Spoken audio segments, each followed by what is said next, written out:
네. 오래된 유머 하나를 여러분에게 소개하려고 합니다. 여러분이 절대로 안 오실 줄 압니다. 오이와 당근이 배추와의 사랑에 빠져서 그 사랑을 놓고 삼각관계로 치열하게 싸우고 있었습니다. 오이가 둘 중에 살아남는 자가 배추를 차지한다, 다 이렇게 제안하니까 당근이 뭐라고 그랬게요? 당근이지. 그랬다는 겁니다. 둘이 아주 치열하게 싸웠는데 결국 누가 이겼냐면 당근이 이겼습니다. 오이가 죽고 말았습니다. 당근이 오이의 무덤을 만들어서 그 옆에 묘비를 세워줬는데 묘비에는 이렇게 써 있었습니다. 오이 무침. 네, 하나도 재미가 없으시죠? 저 혼자 웃었습니다. 한번 따라 하십시다. 싸우지 말자. 내가 손해다. 오늘 우리가 고린도전서 6장에 왔습니다. 이 6장에는 새로운 고린도 교회의 문제를 다루어주고 있습니다. 쉽게 말하자면 신자들 간에 싸움이 벌어진 것입니다. 근데 그 싸움을 해결하기 위해서 당사자들이 어디로 가냐면 법정으로, 세상 법정으로 가서 그 문제를 해결하려고 하는 그런 뉴스가 이제 이 사도 바울에게 전해진 것입니다. 도대체 이 문제를 어떻게 해야 하겠습니까? 라고 하는 이런 물음이 이제 바울에게 던져졌을 때 바울은 이 문제를 어떻게 풀어야 할지에 대한 답변을 이 6장이라는 내용 속에 담아서 이제 보내줍니다. 이 고린도 교회는 다양한 사람들이 모여 있는 교회였습니다. 적어도 그 교회 안에는 두 가지 문화가 존재했습니다. 하나는 헬라 문화, 또 하나는 유대 문화입니다. 어떤 이 문화적 차이라는 것이 있지 않습니까?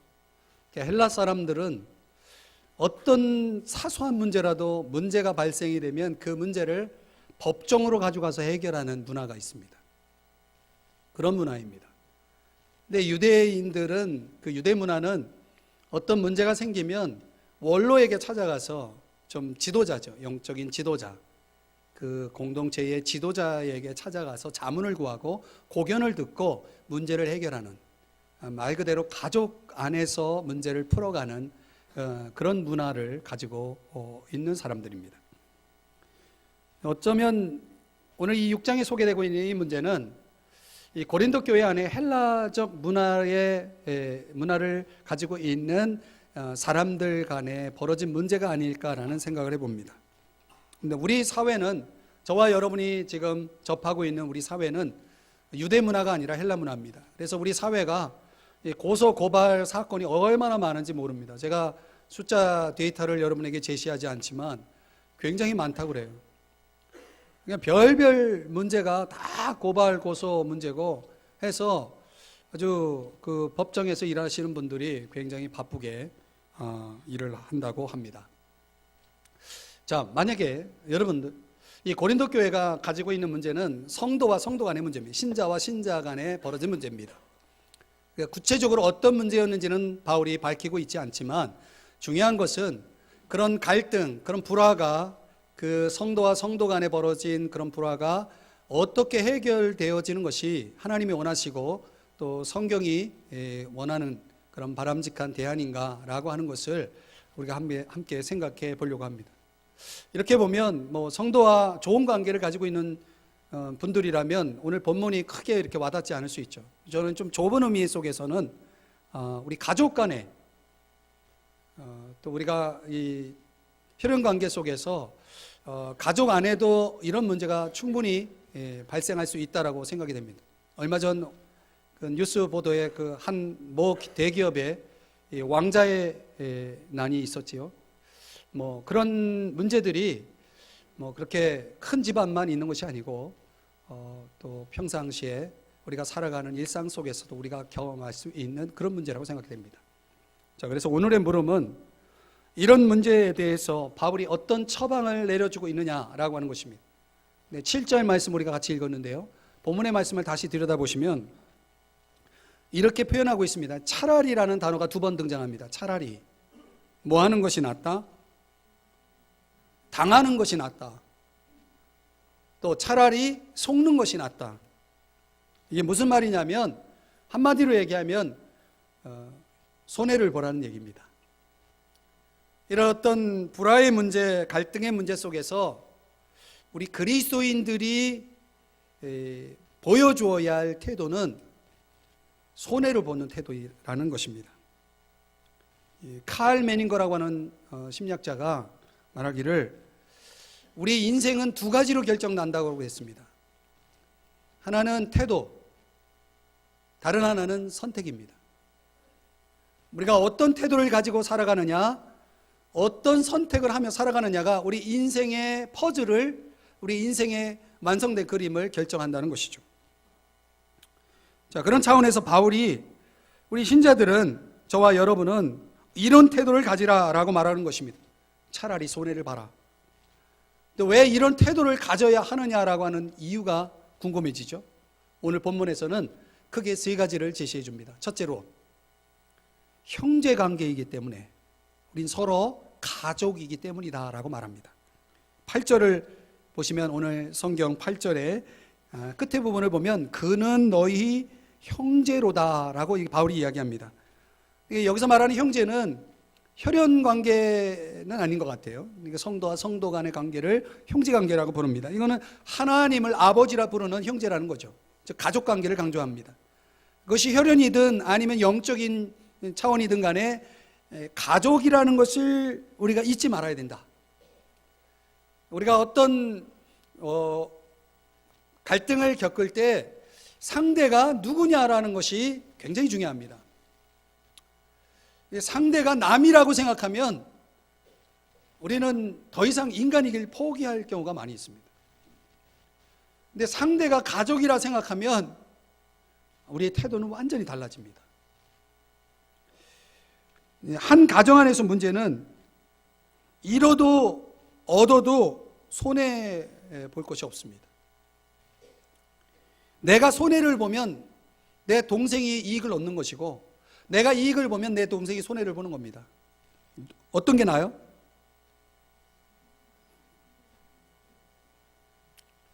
내가 이익을 얻는 게 낫겠죠? 아닙니다. 뭐 이익을 얻었을 수 있지만 마음은 편하지 않습니다. 그렇죠? 이익을 보는 게 나아요? 마음이 편한 게 나아요? 사람들이 선택을 해야 되는 거예요. 그 차원에서. 형제관계면 이기고 지는 게 없죠. 근데 예를 들어서 이제 형제간에, 뭐 저도 5남매 중에 셋째, 장남이면서 셋째인데, 뭐 형제간에, 남매지간에 이렇게 많이 싸우잖아요. 싸우는데 거기 아버지가 나타났어요. 그러면 아버지가 어떤 반응을 보여요? 서로 상대가 나쁘다고 주장하겠죠. 그때 아버지가 어떤 판단을 내리고 어떤 결론을 내릴까요? 누가 옳다, 누가 잘못했다 아니라 왜 싸우냐? 아버지의 관심은 누가 옳으냐 그르냐가 아니고 왜 싸우냐? 이 말은 무슨 얘기예요? 나 싸우는 거 보기 싫다. 이게 아버지의 마음이죠. 하나님 아버지께서 우리가 살아가는 동안 그런 마음이실 것 같아요. 베드로후서 1장 5절 이하에 보면은 하나님을 믿는 사람들에게는 아주 고귀한 신의 성품이 주어진다라고 이렇게 이야기하면서 그 성품의 목록 가운데 첫 번째가 믿음입니다. 그리고 뭐가 그 다음 따라오냐면 믿음의 덕이 따라옵니다. 뭐 덕의 지식을, 또 지식의 절제를, 전제의 인내를, 인내의 경건을, 경건의 형제 우애를, 그리고 마지막 단어가 뭐냐면 사랑을 공급하라 이렇게 나옵니다. 그래, 밑덕, 지절, 인경, 형사 이렇게 제가 외웠는데, 이제 그 목록이 굉장히 중요한 겁니다. 우리가 예수님을 믿으면 사람이 뭔가 그 마음 상태가 달라질 수밖에 없는 것은 하나님이 우리의 마음의 상태를 새로운 마음으로 이렇게 이식을 시켜서 그 성품이 자라가도록 이렇게 만들어주는 건데, 그래 우리가 믿음을 가지면 그 믿음은 반드시 덕을 수반하고 사랑을 수반해야 되는데, 믿음은 있는 것 같은데 덕이 없고 믿음은 있는 것 같은데 사랑이 없다면 그거는 성숙하지 않은 거예요. 그러니까 우리가 성숙한 믿음으로 자라가면 굉장히 그 사람이 덕스럽습니다. 그리고 굉장히 이 형제 우애, 이 우애가 있고 사랑이 있다는 것이죠. 근데 생각해 보면 그런 것 같아요. 우리가 이 세상에서 화해하지 못한 사람과 천국에서 영원히 산다고 생각해 보세요. 그 사람을 매일 아침 본다고 생각해 보세요. 그게 천국일까요? 그래서 우리가 이 세상 사는 동안 저와 여러분이 이렇게 서로 관계를 잘 해결하기 위해서 노력을 해야 돼요. 그래서 바울이 뭐라고 했냐면 차라리 손해를 봐라, 이렇게 얘기하는 거죠. 예, 여러분 뭐 잘 아시겠지만 엄마들이 어린 자식들이 애지중지 키워가지고 결혼시키고 또 아이들 이제 크면은 이제 취업했다고 뭐 하루 종일 직장 생활을 하고 그러다 보면 집엔 누가 있어요? 빈집에 덩그러니 엄마만 있잖아요. 그래서 그 엄마들이 그 빈집에 혼자 있으면서 밀려드는 그 상실감 때문에 걸리는 병이 있대요. 그게 빈집 증후군입니다. 이 빈집 증후군에 걸리면 뭐 여러 가지 증상들이 나타난다고 그래요. 우리가 이제 지금은 우리나라가 상당히 이렇게 발달이 되고 상당히 발전이 됐죠. 근데 이제 옛날에는 제가 이제 뭐 어렸을 때 이제 떠올려 보면 집은 집 하면 잠자는 곳, 집에 가면 먹을 게 있는 것, 뭐 이런 거. 그러니까 의식주라는 이 기능이 굉장히 강했어요. 그러니까 의식주를 해결하려면 집이 반드시 있어야 돼, 가정이 반드시 있어야 된다라고 생각을 했죠.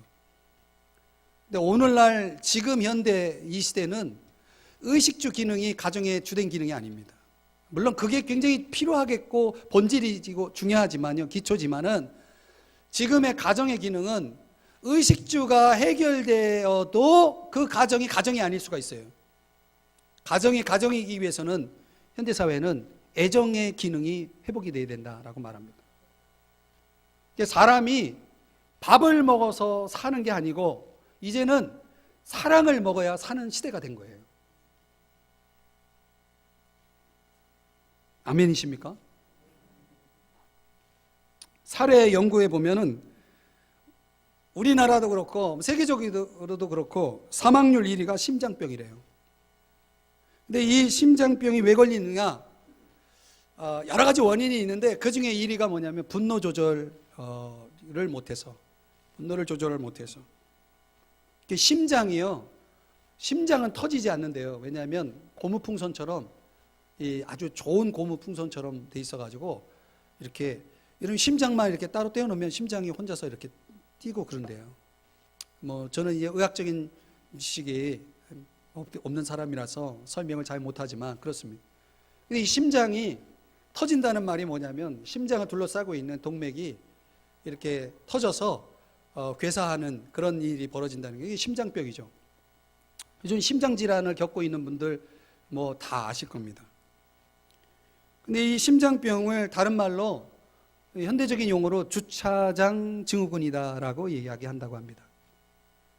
이게 왜 이런 이름이 붙여졌는가 이유를 이렇게 알아보니까 소위 말하는 월요일병이래요. 이 직장인들이 월요일 날 회사 주차장까지 갔는데 너무 회사에 들어가기 싫은 거예요.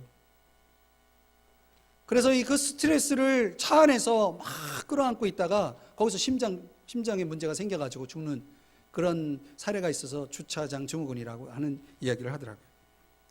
그러니까 그런 사람들에게 있어서는 직장이 행복한 공간이 아니고 무슨 공간이에요? 스트레스 공간이죠.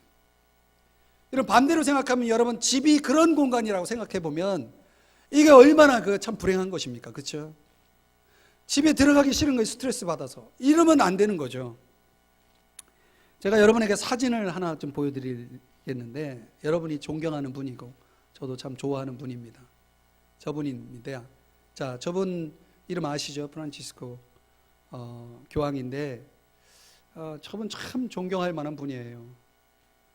그 손을 이렇게 들고 이렇게 밝은 미소를 짓고 있는 그 교황의 모습을 우린 늘 떠올리고, 그런 인자한 모습을 항상 생각을 하는데, 이분이 이제 최근에 그 멕시코를 순방하는 중에 이렇게 한 시민이 이렇게 옷을 당겨가지고 막 넘어질 뻔한 그런 사건이 있었다는 거예요.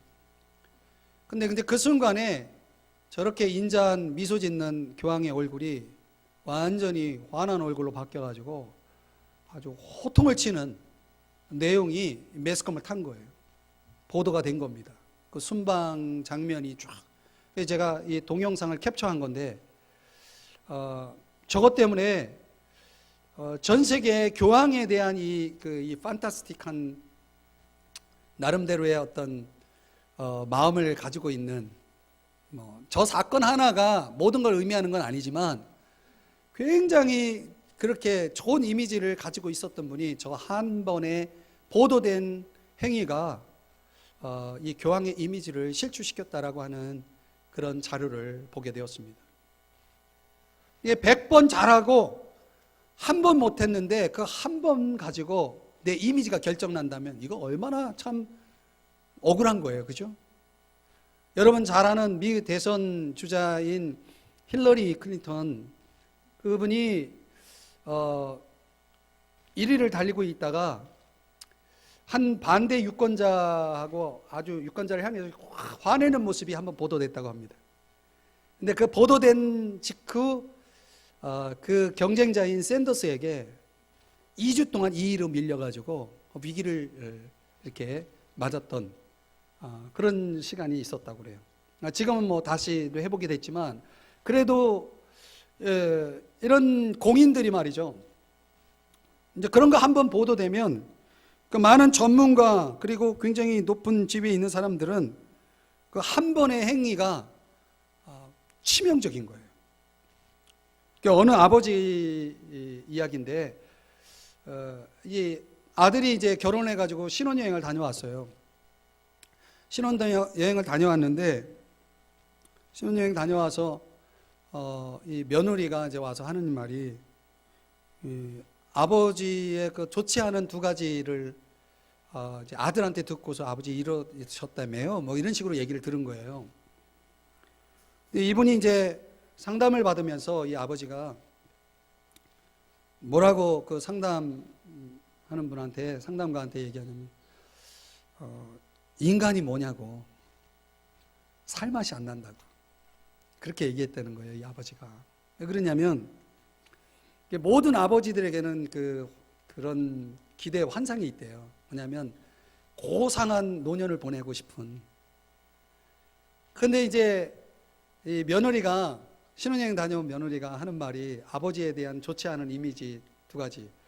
신혼여행에서 뭐 많은 얘기를 할 수 있는데 하필이면 그 안 좋았던, 아버지가 분노를 조절하지 못해서 아들한테 행했던 그 두 가지를 아들이 기억하고 그 얘기를 해줬다는 거예요.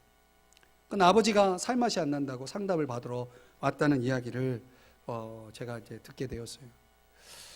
이렇게 보면은요, 사람이 이렇게 뭐 화낼 수도 있는 거고, 살다 보면 뭐 이렇게 분노할 수도 있는 거 아니냐 이렇게 생각을 하는데, 우리가 정말 평상시에는 정말 이렇게 평범하게 아무렇지도 않게 이렇게 잘 지내다가도 이렇게 한두 번 행한 어떤 것이 나라는 존재에 대한 이미지를 결정한다 그러면 우리는 정말 이거 다시 심각하게 생각해 봐야 돼요. 한번 따라 하십시다. 분노는 절대로 내지 말자. 이렇게 결심을 해도 이 결심대로 안 돼요. 그죠? 이게 왜 그러냐면 신앙의 문제가 아니에요. 성품의 문제도 아니라는 거예요. 요즘 뇌과학이라는 이 용어가 굉장히 이슈인데, 생리적으로는요, 인간에게는 이런 모든 부정적인 감정을 이렇게 드러내는 그런 뇌 구조 속에 이 아미그달라라고 하는 것이 있대요. 원시뇌라고 말하는 그런 게 있는데 편도체라고 말하기도 합니다. 근데 이게 아몬드처럼 생긴 두 개의 이 아미그달라가 있는데 이 사람이 왜 분노하고 왜 증오하느냐, 요게 작동이 되면, 요게 기능을 하면 그게 쫙 일어난다는 거예요. 그래 기분이 좋고 나쁨을 판단하는 부위가 이 아미그달라인데 분노를 잘 내는 사람은 이 아미그달라의 기능이 잘 기능을 하는 거예요. 그러니까 이게 뭐 인격적인 문제, 신앙적인 문제, 아무리 철야 기도해도 이거는 이 문제를 해결하려면 아미그달라를 그 뇌에서 빼내야 된대요. 실제로 이거를 실험을 했는데 쥐 있죠, 쥐 실험에서 아미그달라를 뗐더니 이 아미그달라를 뗀 쥐가 성인 쥐가 세인트 쥐가 되었대요. 그래 이거 뭐 공격을 하는데 공격을 받아도 웃으면서 그냥 도망가지를 않는다는 거예요. 그러니까 여러분, 우리가 돈이 많으신 분은 여러분 이제 아미그달라를 가서 떼면 되는데 이건 쉬운 일이 아니래요. 그렇게 할 수 없잖아요. 그래 이제 전문가들이 말하기를 어떻게 해야 되느냐, 이 아미그달라가 우리의 그 부정적인 감정을 이뤄내는 것이 이 머릿속에 우리의 5살 그 유아가 우리 머릿속에 있다는 거예요. 이게 다 만들어내는 거예요. 그러니까 나이가 많든 적든 다 똑같은 거예요, 이 아미그달라의 상태는. 그래서 이제 이런 원시 감정이 우리 속에 일어나는데 이 원시 감정의 활동 시간이 90초밖에 안 된대요. 굉장히 심각한 겁니다. 이 90초는 1분 30초밖에 안 되는데 이 1분 30초 때문에 인생을 망치는 사람 많아요. 우리 인생의 길이가 70년, 80년인데 1분 30초가 우리 인생을 결정하는 게 너무 억울한 일이죠. 그래서 사람들이 이거를 잘 90초를 지배하는, 그래서 제가 언제 한번 설교 제목을 90초 이렇게 해가지고 설교를 한번 해보려고 그래요. 이 90초가 우리 인생을 결정한다는 거, 이거 굉장히 중요한 겁니다. 그래서 화를 낼 때는 이런 뇌과학의 그 전문가들이 하는 말이, 이 아미그달라가 기능하기 전에 심피질이라고 하는 아주 합리적으로 반응할 수 있게 하는 심피질이라는 것이 70번 작동을 하면 그 다음 이 아미그달라는 1분 30초라는 이 90초가 지나가기 때문에 우리가 그냥 흥분하지 않고 이렇게 지나갈 수 있다는 거예요. 심피질이 기능을 해야 된다는 거예요. 그 심피질이 70번 작동할 수 있는 방법이 뭐냐? 학자들이 연구를 했는데 좋은 방법이 나왔어요. 오늘 오늘 예배 드리러 오신 분에게 답을 가르쳐 드릴 거예요. 오늘 안 오신 분들은 손해 볼 거예요.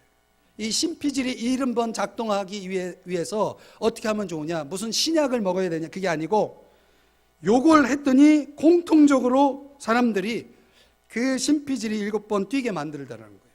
그러면 이제 아미그달라는 조절이 가능한 거예요. 이게 뭐냐? 감사를 3번 하니까 급격하게 이 심피질 기능이 돌아오더라고요. 70번 작동하는 거. 그래서 여러분, 사람이 내 이 감정을 조절할 수 있는 능력을 키우는 가장 베스트, 가장 좋은 방법은 감사 훈련을 하는 겁니다. 여러분이 마음에 막 흥분이 되고 막 뭐가 일어날 때 그때 여러분이 감사할 것 3가지를 떠올리면 돼요. 그러면 여러분이 이 아미그달라 기능하는 이 90초가 지나가 버리는 거예요, 그때. 그래서 권장하기를 감사일기를 좀 써라, 이런 얘기를 하더라고요. 감사일기를 써라.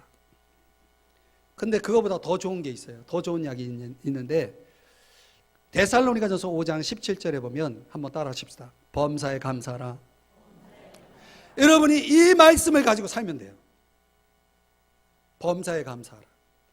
예, 성경 말씀이에요. 세상에 그 수많은 좋은 약들을 다 먹어도 범사에 감사라는 말씀에 순종하는 것보다 내 심장 건강을 위해서 좋은 게 없어요. 건강을 위해서라도 차라리 손해를 보시기 바랍니다. 잘 참으셔야 됩니다. 왜냐하면 성경적인 이유로는 영원히 함께할 가족이기 때문이고, 가깝게는 내 건강을 위해서, 내 심장의 건강을 위해서 우리는 이런 조절 능력들을 향상시키기 위한 그런 앱으로 말하자면은 잘 참고 차라리 손해를 보는 것입니다. 차라리 양보를 하는 것입니다. 여러분 그렇게 사시길 주의 이름으로 축복합니다. 두 번째는 왜 바울이 차라리 손해를 보라고 이렇게 단호하게 이야기를 하느냐. 이유는 명예를 위해서입니다. 한번 따라 하십시다. 명예를 위해서. 오늘 성경 7절 8절의 말씀을 더 메시지라고 하는 유진 피터슨의 번역본을 보니까 아주 흥미롭게 이렇게 번역해 놨습니다. 읽어드리면, 이런 법정 다툼은 여러분의 공동체의 흉한 오점이 되고 말 것입니다. 8절 끝부분에 보면 여러분의 영적 공동체에 속한 가족들에게 더 많은 상처를 안겨줄 뿐입니다. 이렇게 번역해 놨어요. 그러니까 이런 신자 간의 가족 간의 불화와 다툼이라는 것은 결과적으로 자신의 명예를 더럽히는 것이, 명예의 손상을 가져오는 것입니다. 이 3절의 말씀을 가보면 우리가 천사를 판단할 것을 너희가 알지 못하느냐, 그러하거든 하물며 세상의 일이라. 이제 바울이 무슨 얘기냐면, 나중에 우리가 예수님 재림하시면 저와 여러분이 이 하늘의 특권을 얻어가지고 예수님과 함께 왕이 되어서 왕노릇하면서 세상을 심판하는 자리에 서게 됩니다. 세상을 심판하는 자리에 서서 마귀와 마귀를 따르는 자들과 그리고 믿지 않는 자들을 심판하는 그런 특권을 누리게 되는데, 어떻게 우리가 심판할 대상에게 우리가 이 땅에 사는 동안 반대로 우리가 그들에게 심판을 받을 수 있느냐? 이건 참으로 부끄러운 일이다.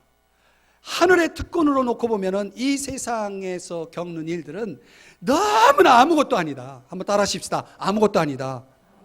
아무것도 아닌 작은 일 때문에 왜 우리가 이 하늘의 놀라운 이 특권을 이거를 손상시키느냐, 이 명예를 실추시키느냐, 이런 얘기를 하는 거예요. 그러니까 삶을 영원한 관점에서 보면은 이 세상의 모든 일이 작은 일이에요. 죽음조차도 말이죠. 아멘.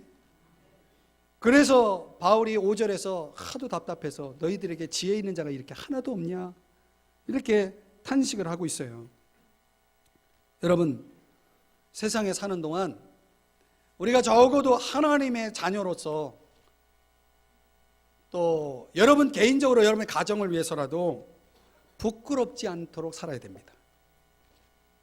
이게 이 최소한의 이 자존심을 지킬 수 있는 사람, 이거를 생각하는 순간 우리의 행동과 태도는 완전히 달라질 수 있는 거죠. 우리가 복음을 전하는 사람인데 우리의 이미지가 좋지 않으면 복음을 전하는 게 다 수포로 돌아가요. 삼성중앙교회 명예가 여러분에게 달려있는 거예요. 교회를 반대하고 공격하는 사람이 얼마나 많은지 몰라요. 여러분, 우리 믿는 사람들이 조금만 잘못하면 그걸 빌미로 해가지고 교회를 얼마나 공격하고 그렇습니까? 그렇죠? 우리가 범사에 참아야 돼요. 고린도서 9장 12절의 말씀처럼 범사에 참을 수 있어야 돼요. 예, 여러분, 뭐 그렇게 비싸지 않은 책인데 서점에 가서 꼭 사서 읽어보기를 원하는 것은 합당한 희생이라는 책입니다. 이 파인애플 이야기인데요. 이 의료 선교를 하는 선교사님이 정글지대에서 사역을 하면서 일어난 실화인데, 어느 날 이 선교사님이 갑자기 파인애플이 먹고 싶어가지고 원주민을 시켜가지고 이 농장을 만들어가지고 파인애플을 심었어요. 3년이 지나서 수확을 하게 됐는데, 열매가 열려서 이제 수확을 기다리는데 수확대 가보니까 원주민들이 다 따먹은 거예요. 이 선교사님이 뚜껑이 열렸어요. 그냥 화가 나가지고 조사해 보니까 이 농장을 만들 때 도온 원주민들이 다 먹은 걸 알게 됐어요. 그래서 찾아갔어요. 당신들 내가 이 품삯까지 주고 이 농장 만들어서 심어놨는데 왜 내 걸 먹었냐라고 따졌더니 그들의 논리가 정글의 법칙은 심은 사람이 임자라는 거예요. 이 정글의 법칙에 따라서 그들이 먹은 거예요.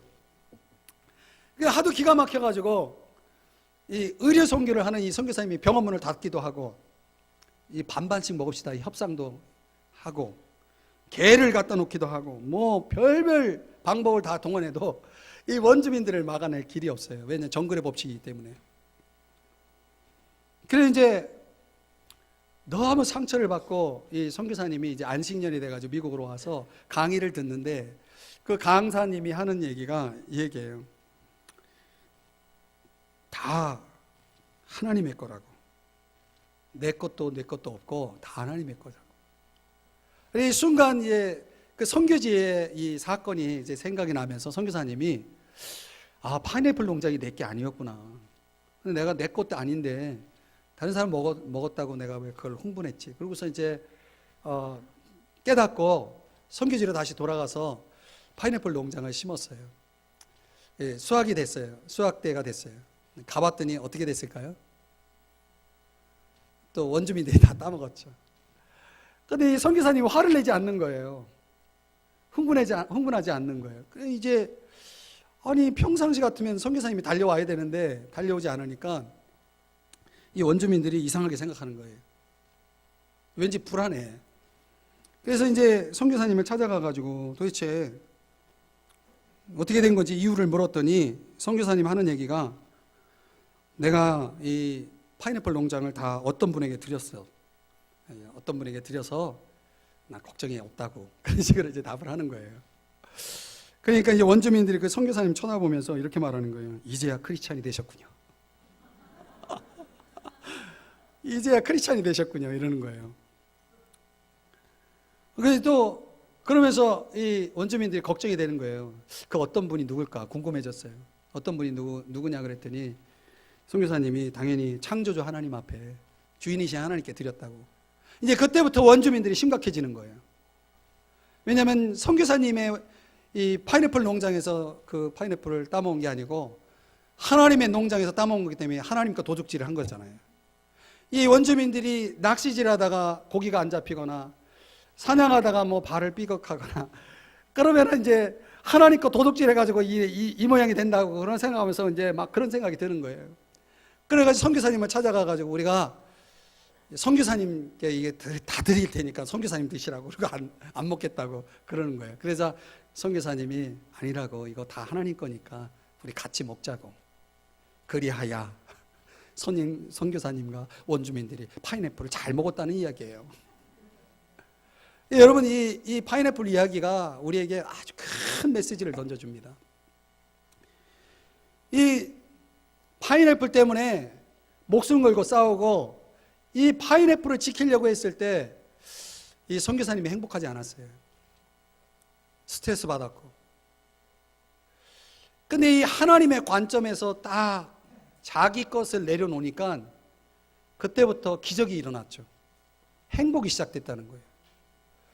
여러분 우리가 인생을 살아가는 우리의 인생의 초점이 나의 행복을 위해서 추구하면서 살다 보면요 자기밖에 안 보여요.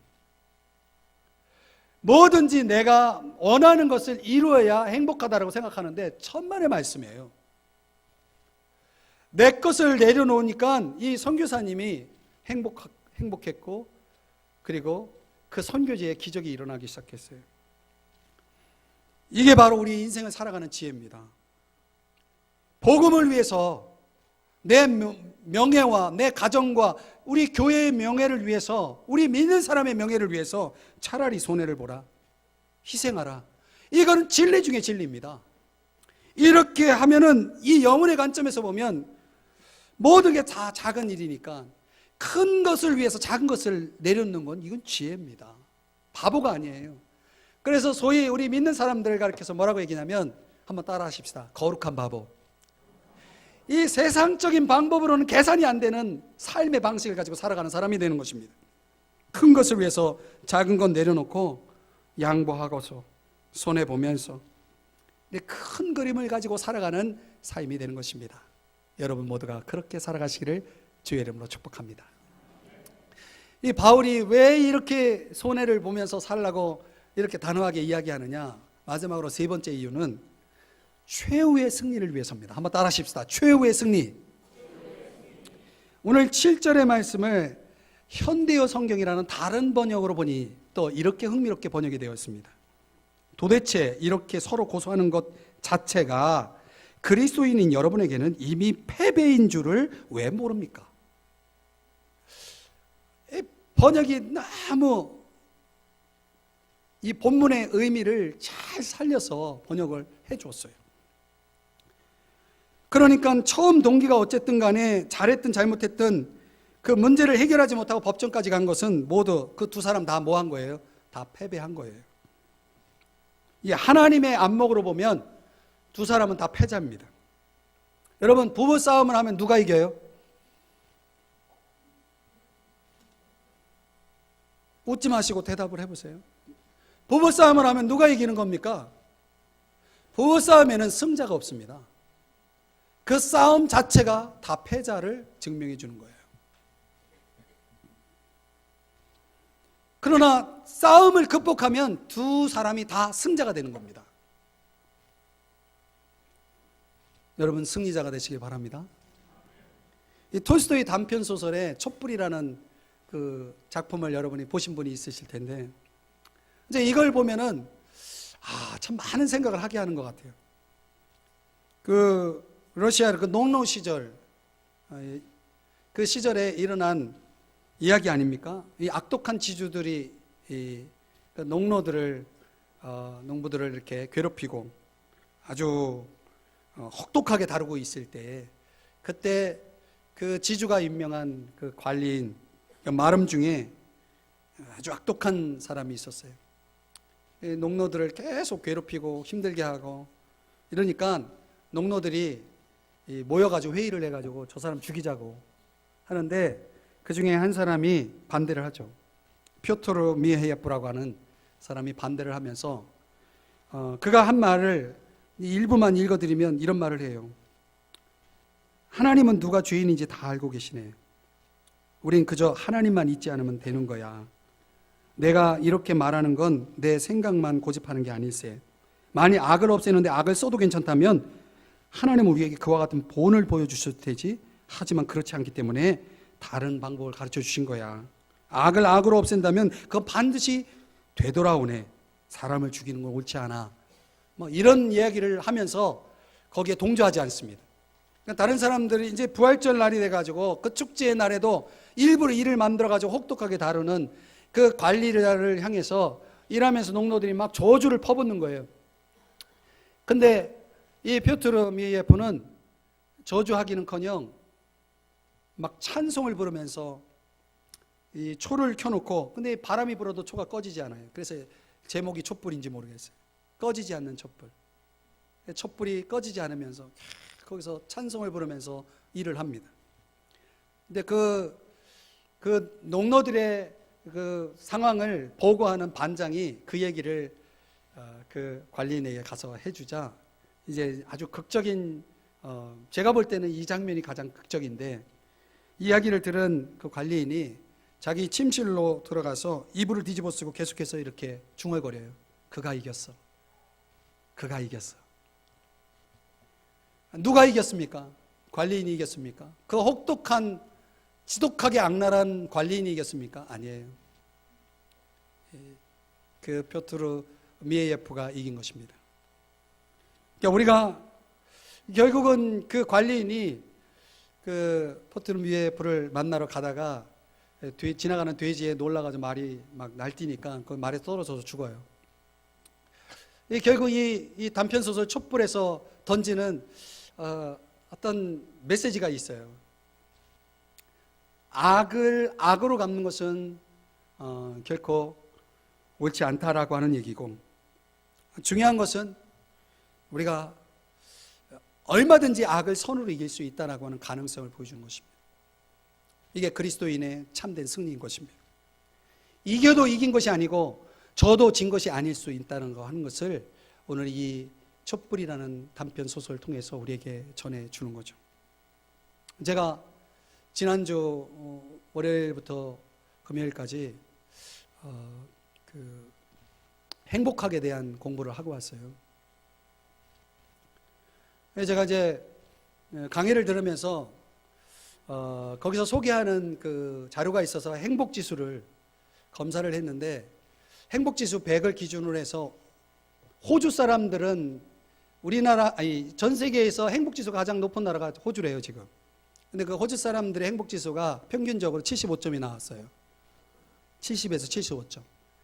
근데 놀라지 마세요. 제가 행복지수가 93점이 나왔어요. 그래서 제가 이렇게 행복한 사람이었나? 제가 그 데이터 때문에 하마터면 잠을 못 잘 뻔했어요. 너무 행복해가지고. 그래서 제가 가만히 생각하면서 우리 교인들을 생각했어요. 이제 거기서 행복지수를 일주일에 한 번씩 검사하라고 그러더라고요. 일주일 안에 또 상황이 바뀔 수도 있는 거죠. 그래서 제가 돌아가면 우리 전 교인을 대상으로 해서 행복지수를 검사를 해야 되겠다. 이 행복지수를 끌어올려야 되겠다. 목사만 행복하면 뭐하냐. 50만 넘어도 그건 행복한 거래요. 그래서 제가 93점이 나왔다니까요. 안 놀라시네. 근데 여러분 50만 넘어도 행복한데 여러분들이 정말 행복한가? 여러분의 가정, 여러분의 이 교회 생활, 여러분의 삶의 터전은 정말 행복한 곳인가? 행복한 목사가 되고 행복한 성도가 되고 행복한 가정이 되어줬으면 좋겠다. 그래서 제가 앞으로 하고 싶은 게 너무 많아졌어요. 우리 교회에 이제 앞으로 그런 행복지수를 끌어올리기 위한 프로그램이 제가 뭐 갔다 와서 뭐 당장 하지는 않을 거예요. 그러나 제가 지금 준비를 이제 시작을 했고 아마 이걸로 논문 하나가 나올 것 같아요. 근데 여러분들이 이제 그동안 행복하게 사셨던 분 더 행복할 거고 좀 덜 행복했다고 하신 분은 행복하게 될 겁니다. 아멘. 근데 영원한 관점으로 우리 인생을 들여다보고 큰 가치를 위해 살아가면 우리가 충분히 그렇게 살아갈 수 있다는 가능성을 오늘 이 본문의 묵상을 통해서 그 해답을 찾게 됩니다. 신자들 간에 또 가족 간에 여러 가지 갈등이 있고 불화가 있고 또 어려움이 있죠. 그때 기억하셔야 됩니다.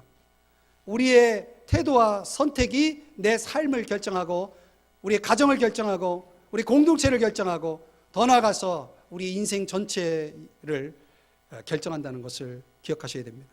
그렇게 봤을 때 내가 대하는 사람들을 그냥 한 번 보고 끝나는 사람이라고 하면 안 되고 영원히 봐야 될 사람, 영원히 함께 살아야 될 패밀리 오브 갓, 하나님의 가족이라고 하는 이 큰 그림 속에서 여러분의 가족들을 보고 여러분의 성도들을 보시기를 주의 이름으로 축복합니다. 큰 그림 속에 보면은 인생은 다 풀어집니다. 두 번째는 뭡니까? 이 공동체 안에서 최소한의 자존심은 지켜야 되는 거예요. 명예를 지키라는 것입니다. 내가 이기는 게 중요한 게 아니고 명예를 지키는 게 더 중요한 것입니다. 그래서 그것을 위해서 복음의 장애가 된다면, 공동체의 장애가 된다면, 여러분의 어려움이, 여러분들의 선택이 그런 것들을 다 고려해서 최선의 선택이 될 수 있기를 주의 이름으로 축복합니다. 당장이 아니고 영원한 승자가 되어야 됩니다. 최후의 승자가 되어야 됩니다. 전반전에 아무리 이기면 뭐합니까? 하프타임 마지막 10분에 경기가 뒤집어지는 게 많아요. 저는 그렇게 생각해요. 하나님, 제가 죽을 때까지 지금까지는 어떻게 살아왔든지 간에 오늘 이런 말씀을 나누면서 또 우리 서로가 그런 다짐을 했으면 좋겠다. 하나님, 내가 앞으로 내 행동과 선택에 있어서 내 태도에 있어서 후회 없는 삶을 살겠습니다. 그래서 이걸 위해서, 이 최후의 승리를 위해서 차라리 손해를 보겠습니다.